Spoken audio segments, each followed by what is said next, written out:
Iran एक ऐसी country रही जिसने फ़िलिस्तीन के लोगों के साथ, और फ़िलिस्तीन का मतलब सिर्फ फ़िलिस्तीन नहीं है, अलग अलग जगहों पे फ़िलिस्तीन वाला कार्य हुआ है, हर जगह हुआ है।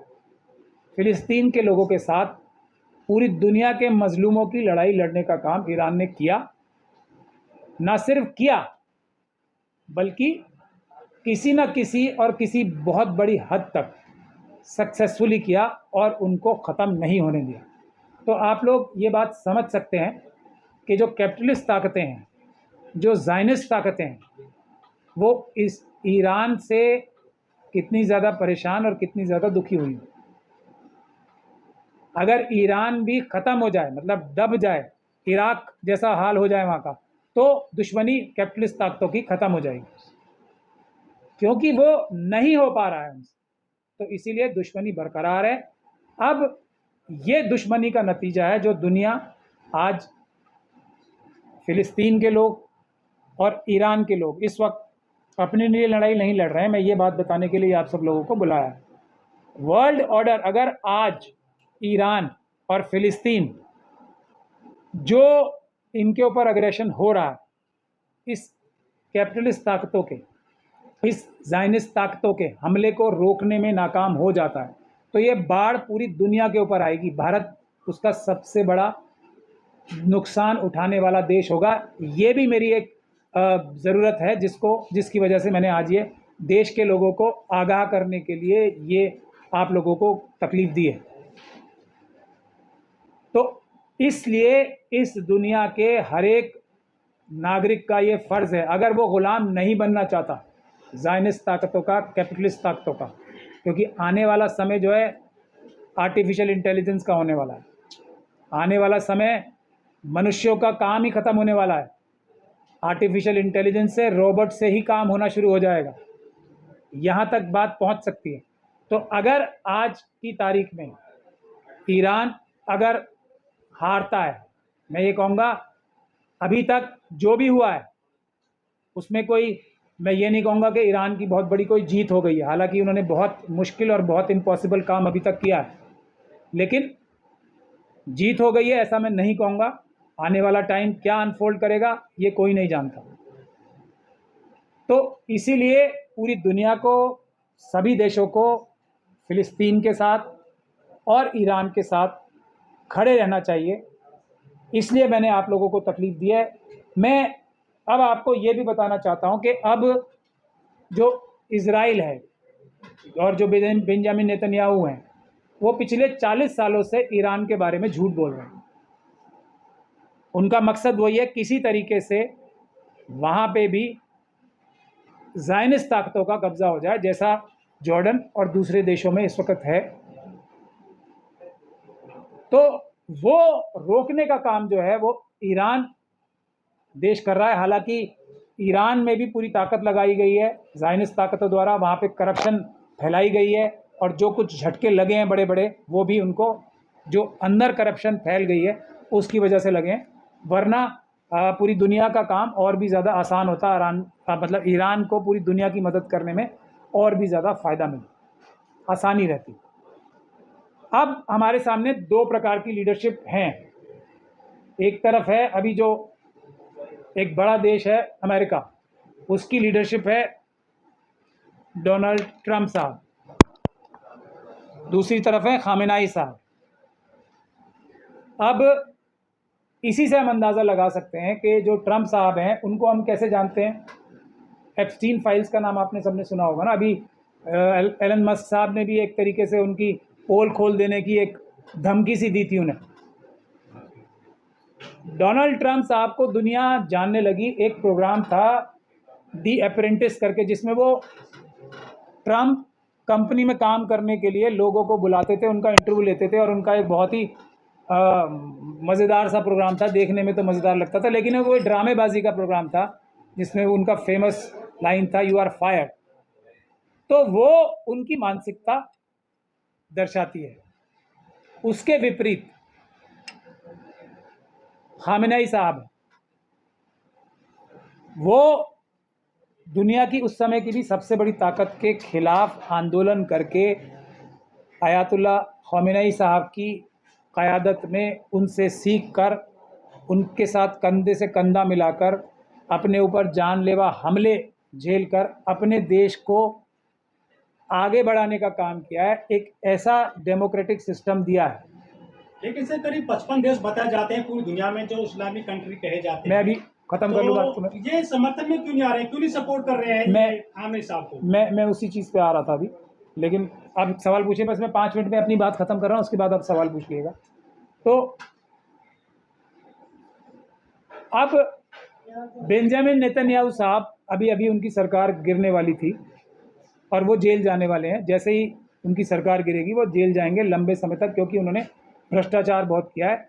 लेकिन सबसे बड़ा भ्रष्टाचार जो उन्होंने किया है, पूरे दुनिया के जो ज्यूज़ थे उनको ये बहका के, और ये मैं महत्वपूर्ण विषय पे आ रहा हूँ कि इजराइल के पास ऐसी टेक्नोलॉजी है, इजरायली यानी कि यहूदी नहीं, ज़ायनिस्ट ताकतों के पास ऐसी ताकतें हैं, जो ऐसी ताकत है कि वो इन सारे देशों को मिडिल ईस्ट के दबा के, मार के, पीट के, उनका सारा पैसा चुरा के उन लोगों को दे देंगे जो इजराइल के अंदर रहेंगे। और ये हुआ भी काफ़ी समय से, लेकिन ये सब एक फ्रॉड के तहत हुआ, एक धोखाधड़ी के तहत हुआ।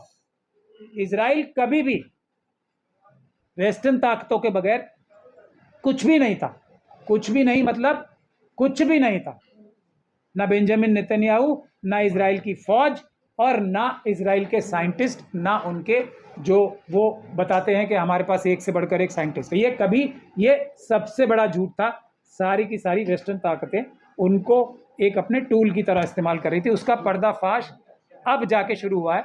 मिस्टर सेफ्टी जो कहे जाते थे वो आयरन डोम, और ये एक वही एक हिस्ट्री रिपीट इटसेल्फ हो रही है। जैसे खैबर का दरवाज़ा था ना, जो उस समय के ज़ायनिस्ट थे वो ये सोचते थे कि ये दरवाज़ा, और दुनिया भर को बताते थे कि ये दरवाज़ा ऐसा है जिसको कभी कोई तोड़ ही नहीं पाएगा। तो वैसे ही वही कहानी क्या दोहराई जा रही थी, आयरन डोम, डेविड स्लिंग, ये एक ऐसा चीज़ है, इसके बहकावे में रख के बहुत सारे लोगों को इजराइल के अंदर बसाया। आज जब आयरन डोम, जैसे हज़रत अली ने खैबर का दरवाज़ा तोड़ा था ना, उसी आराम से जो आज ऐसा माना जाता है सबसे ज़्यादा उनके दिखाए हुए रास्ते पे चलने वाली कंट्री है, उसने भी ये आयरन डोम खैबर के दरवाजे की तरह एकदम ध्वस्त कर दी। ये उनकी टेक्नोलॉजी। आज तक जो ज़ायनिस्ट ताकतों ने हासिल किया है वो धोखाधड़ी से ही किया है। जैसे ट्रम्प साहब नेगोशिएशन टेबल पे थे, अभी 2 दिन बाद ईरान के साथ उनकी बातचीत और होनी थी, आगे बढ़नी थी। 2 दिन पहले धोखे से हमला कर दिया, और वो भी कोई मोसाद का बहुत बड़ा ऑपरेशन नहीं था, सिर्फ जो ईरान के अंदर उन्होंने कुछ क्रिमिनल्स पाल रखे हैं जो लोकल ही हैं, पैसे देके उन्होंने अंदर की जानकारी और धोखाधड़ी से इस काम को अंजाम दे लिया। लेकिन उसके बाद क्या हुआ, आयरन डोम छू, मोसाद का हेडक्वार्टर, जो वहाँ की सबसे बड़ी साइंटिफिक, एक जो बताते थे कि यहाँ पे हम सारी अपनी साइंटिफिक रिसर्च करते हैं, वो गायब। हाइफा और अडानी जी का सारा पोर्ट गायब। हाइफा शहर एकदम तहस नहस। ये तब है जबकि जो ज़ायनिस्ट ताकतें हैं वो जब भी हमला करती हैं फ़िलिस्तीन पे, जैसे मजलूम होते हैं ना, जिनके पास हथियार नहीं होते, कुछ नहीं होता, बच्चों पे, महिलाओं पे, बुज़ुर्गों पे, वो आम नागरिकों को मारने के लिए काम करते हैं। और ईरान का काम मुश्किल इसलिए भी और हो जाता है क्योंकि वो आम नागरिकों को मार नहीं सकते। ऐसा नहीं कि उनके पास ताकत नहीं है मारने की, वो मुश्किल काम करते हैं। नहीं मारने के लिए नागरिकों को बचा के उनको अपनी एक्टिविटीज़ करनी पड़ती हैं, मिसाइल छोड़ने पड़ते हैं, क्योंकि वो हज़रत अली के मानने वाले हैं, इस्लाम धर्म के मानने वाले हैं, और थोड़ा बहुत वो उस पर चलते भी हैं। देखिए, अब ये न्यूक्लियर बॉम्ब का जो बहाना बनाया जा रहा है कि ईरान के पास न्यूक्लियर बॉम्ब है, मैंने जो आपको बैकग्राउंड बताया था, इस दुनिया में आज क्या देखा जा रहा है, जो भी चोरी से, छुप के, किसी से ख़रीद के एटम बम ले लेता है, फिर वो चाहे कुछ भी गंदी घिनौनी हरकत करे, जैसे पाकिस्तान देश है ना, आतंकवाद किए ही जा रहा है, किए ही जा रहा है, किए ही जा रहा है। और मोदी जी भी अपनी वजह से, और ये बड़े दुख की बात है, मैं आखिर में 2 मिनट उस पर ही बोलूँगा, वो रुक जाते हैं ट्रम्प साहब के कहने से अडानी जी को बचाने के लिए। और उसका बहाना क्या बनता है कि पाकिस्तान के पास एटॉमिक बम है, एटॉमिक वॉर हो जाती। तो ये देखा गया है कि जिस भी कंट्री ने चोरी छुपे से भी बम ले लिया वो सेफ हो जाता है किसी ना किसी हद तक कुछ भी करने के लिए। लेकिन ईरान अगर रुक रहा है एटॉमिक बम लेने से तो वो यही खamenei साहब हैं जिनका फतवा है, वरना एटॉमिक बम लेना आज के दौर में किसी भी देश के लिए जिसके पास पैसे हैं मुश्किल नहीं है, बिल्कुल मुश्किल नहीं है। ये बात पूरी दुनिया को पता है और मैं भी इस बात को पूरे दावे के साथ कह सकता हूँ, ईरान तो खamenei साहब के फतवे की वजह से बंधा हुआ है, लेकिन जो इजराइल के चारों तरफ दूसरे देश हैं उनको एटम बम लेना किसी भी हालत में अपनी सुरक्षा के लिए मजबूरी है जब तक इजराइल के पास एटम बम हैं, और वो लेंगे। सऊदी अरब के पास कम पैसे हैं क्या? आपको क्या लगता है सऊदी अरब की जनता वहाँ के जो शासन करने वाले हैं उनकी बात पे भरोसा करके आराम से बैठी रहेगी कि जी अमेरिका आके हमें बचा लेगा, नाटो बचा लेगा, इजराइल के पास जो एटम बम है वो नहीं छोड़ेगा क्योंकि अमेरिका बंद कर लेगा? अमेरिका और ईरान की नेगोशिएशन के टाइम पे अमेरिका ने अपनी, और डोनाल्ड ट्रंप साहब की गलती है इसमें, अपनी ज़बान की वैल्यू ही ख़त्म कर दी। जब नेगोशिएशन टेबल पे हैं ये दिखा दिया कि मेरे कंट्रोल में इजराइल नहीं है, इजराइल मेरी भी नहीं सुनता, ये अमेरिका ने अपने आप को साबित कर लिया है। लेकिन खुशी की बात अब यहाँ ये है कि अमेरिका में इस समय नो किंग नाम का एक प्रोटेस्ट चल रहा है डोनाल्ड ट्रंप साहब के खिलाफ, और उसके मेन मुख्य वजह यही है कि डोनाल्ड ट्रंप साहब ने जो इलेक्शन जीतते टाइम प्रॉमिस किया था ना कि हम किसी और देश के लड़ाई में टांग नहीं अड़ाएंगे, उससे वो हट रहे हैं वहाँ की जनता ने। और 80% रिपब्लिकन यानी कि जैसे बीजेपी यहाँ पार्टी है, मोदी जी के खिलाफ अगर 80% भारतीय जनता पार्टी के लोग हो जाएं, वैसी स्थिति ट्रंप साहब के लिए रिपब्लिकन पार्टी में है कि आप ईरान पे हमला नहीं करोगे। वैसी स्थिति 60% देश की जनता, अमेरिका देश की जनता ईरान से युद्ध करने के खिलाफ है, फिलिस्तीन के खिलाफ काम करने से अमेरिका को रोक रही है, ऐसा वहाँ का सर्वे आ रहे हैं। लेकिन फिर भी ज़ायनिस्ट ताकतें करप्शन के बेस पे एप्स्टीन फाइल जो वहाँ बनाते हैं ना, ये जो तरह तरह की फाइल, और सुब्रमण्यम स्वामी साहब हमारे मोदी जी के लिए भी बोलते हैं चाइना में उनकी कोई वीडियो बनी हुई है क्या, ये तो आप उनसे ही पूछिएगा। ब्लैकमेल करके ट्रंप साहब, जिनका मुख्य चुनावी मुद्दा ही ये था कि वो किसी और देश में अमेरिका के फौजी नहीं भेजेंगे, आज तरह तरह की बातें करने पे मजबूर हैं। अमेरिका की जनता बड़े प्रोटेस्ट कर रही है इसको रोकने के लिए। तो मेरा आप लोगों से आखिरी जो बात कहने का मतलब ये था कि भारत देश का रोल इस सब में सबसे बड़ा हो सकता था, लेकिन अफसोस इस समय मोदी जी भारत के प्रधानमंत्री हैं। अगर कोई भी व्यक्ति ऐसा होता जो कम्युनिकेट ही कर पाता, इस वक्त भारत देश की इतनी ज़्यादा ज़रूरत है इस वक्त दुनिया को, अगर कोई हमारे पास ऐसा प्रधानमंत्री होता जो अपनी बात किसी से कर ही पाता, समझा पाता, तब भी इस समय लोग चाइना की तरफ नहीं देख रहे होते, मिडिल ईस्ट के लोग चाइना की तरफ, रशिया की तरफ नहीं देख रहे होते, भारत की तरफ देख रहे होते कि वो इस युद्ध को रोके और पूरी दुनिया में डेमोक्रेटिक यूएन का जो चार्टर है ना, सब देशों का बराबर का अधिकार और हक है, बराबरी है, उस पे चलाने के लिए भारत सबसे बड़ा क्रूशल देश हो सकता था। लेकिन अफसोस मोदी जी तो किसी से बात ही नहीं कर सकते। अभी हमने सबने देख लिया ना, मतलब वो हंस सकते हैं, गले मिल सकते हैं, लेकिन किसी से जाके कुछ बोल नहीं पाते। और उससे भी बड़ी दुख की बात है कि वो किसी और को भी नहीं भेजना चाहते। मतलब एक आदमी से खुद नहीं हो रहा, ज़रूरी थोड़ी है एक आदमी को इंग्लिश नहीं आती, हिंदी नहीं आती, सिर्फ गुजराती आती है, और गुजराती आने के बाद भी वो कोई बात ना समझ सकते हैं ना किसी को समझा सकते। ये चीज़ है, उन्हें मान लेनी चाहिए। किसी और को, किसी भी और को, जो भारत की जो ज़रूरत है पूरी विश्व को, भारत की उस रोल को अदा करने के लिए मोदी जी किसी और को भेजने के लिए भी तैयार नहीं है, क्योंकि उन्हें अक्लमंद अपने आप को दिखाने की सबसे बड़ी जो शौक़ है ना, वो इस देश का सबसे बड़ा दुश्मन बना हुआ है इस वक्त। वरना इस देश की इतनी बड़ी ऐतिहासिक जिम्मेदारी है इस वक्त भारत की, कि जिसका कोई पहले भी कोई इस वक्त में, क्योंकि ये सबसे क्रूशल टाइम है दुनिया के लिए। अगर ईरान सिर्फ खड़ा रह पाता है तो मुझे लगता है पूरे विश्व में खुशहाली आ जाएगी, वर्ल्ड ऑर्डर चेंज हो जाएगा, कैपिटलिज्म जो है बैलेंस हो जाएगा, और एक बीच का रास्ता जो मध्यम मार्ग है ना, वो निकल के सामने आएगा, जिसमें सब देशों को अपनी तरक्की करने की बगैर किसी बाहरी इंटरफेरेंस के, ख़ास तौर पे कमज़ोर देशों को मौका मिलेगा। तो मैं ये गुजारिश करने के लिए लोगों से बुला रहा हूँ कि देश की जनता, जैसे अमेरिका जो सबसे बड़ी डेमोक्रेसी एरिया वाइज है, भारत भी सबसे बड़ी डेमोक्रेसी है जनसंख्या के हिसाब से, तो अमेरिका की तरह यहाँ भी नो किंग नाम से प्रोटेस्ट होने चाहिए, और ईरान के समर्थन में, और समर्थन में सिर्फ इसलिए क्योंकि वो इस वक्त इंसाफ की तरफ खड़ा हुआ। कल अगर ईरान कोई गलती करेगा तो हम लोग ईरान के खिलाफ भी बोलेंगे। ईरान भारत के भी सबसे बड़े फ़ायदे का जो लाइन है ईरान ही ने ले रखी है। इजराइल से भारत को मिलता ही क्या है? फ्रॉड, धोखा और अभी अभी लात।